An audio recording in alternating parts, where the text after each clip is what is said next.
Hello students, good morning.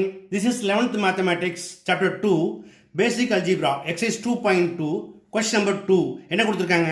Solve 1 by modulus 2x minus 1 is less than 6 and express the solution using the interval notation.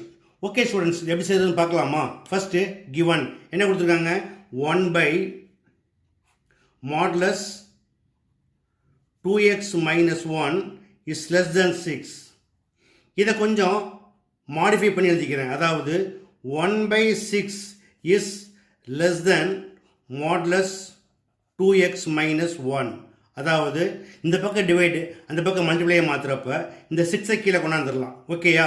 இதையும் கொஞ்சம் மாற்றிக்கிறேன். அதாவது modulus 2x minus 1 is greater than 1/6. Okay, இதுபோல் modulus வேல்யூஸை work பண்ணுறப்ப என்ன பண்ணுவாங்க? ரெண்டு பார்ட்டாக எடுத்துக்குவாங்க. First one positive, second one negative. நம்ம எடுத்துக்கலாமா?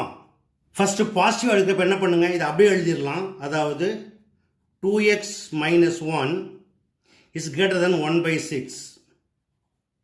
நெகட்டிவாக பண்ணுறப்ப மைனஸ் ப்ராக்கெட்டில் 2x மைனஸ் 1 போடுங்க, இஸ் கிரேட்டர் தென் 1/6. ஓகே, இப்போ சால்வ் பண்ணுறப்ப இந்த மைனஸ் 1 என்ன பண்ணும்? இந்த பக்கம் போயிடும். So 2x is greater than 1/6 plus 1. இப்போ எல்சி எடுத்தீங்கன்னா 2x is greater than 6 1s are 6, 6 plus 1, 7/6. Therefore, x is greater than 7/2, 6 are 12. அதே போல் நெகட்டிவ் எடுக்கிறப்ப என்ன பண்ணுங்கள்? முதல்ல மைனஸ் உள்ளே மல்டிப்ளை பண்ணுங்கள். Plus into minus minus 2x minus into minus plus 1 is greater than 1/6. Next, minus 2x is greater than 1/6. இந்த plus 1 அங்கே போய் என்ன ஆகும்? minus 1 ஆகிடும். So minus 2x is greater than, LC எடுங்க, 6 1s are 6. So 1 minus 6 equal to minus 5 divided by 6.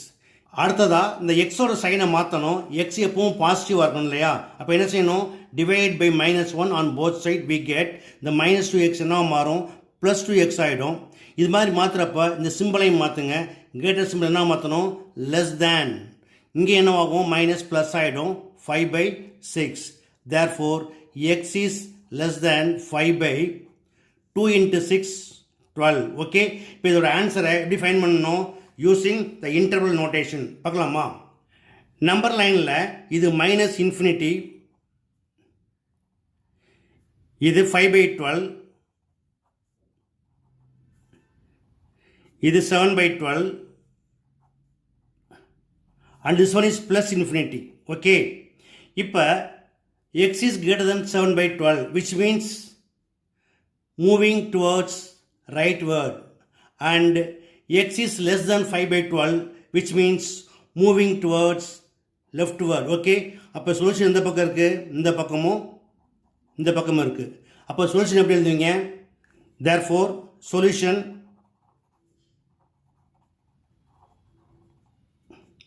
-∞, 5/12 union 7/12, ∞. Okay okay students, இந்த some எளிமையாக புரிஞ்சிருக்கும்னு நம்புகிறேன். புரிஞ்சிருந்தால் இதே போல் நீங்கள் ப்ராக்டிஸ் பண்ணி பாருங்கள். பிடிச்சிருந்தால் நண்பர்களுக்கு மறக்காமல் ஷேர் பண்ணுங்கள். இதே போல் மற்றொரு முக்கியமான வினாவோட அடுத்த வீடியோவில் சந்திக்கிறேன். until then, bye.